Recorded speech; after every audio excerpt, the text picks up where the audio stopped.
আমি জাহাঙ্গীরের লক্ষ কোটি টাকা আমাদের মুসলিম ভাইয়ের কাছে আমার কলফে মিল থাকতে হবে। আমাদের ভাইয়ের মুসলিম আর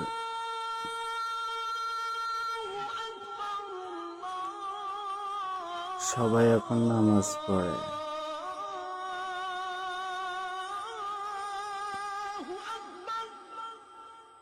মিথ্যা কথা বলতে চাইলে তোমার সঙ্গে শয়তান সওয়ার হয়ে গেছে। বিসমিল্লাহ হরি কথা বললে মুসলিমের কলবে কলবে থাকে।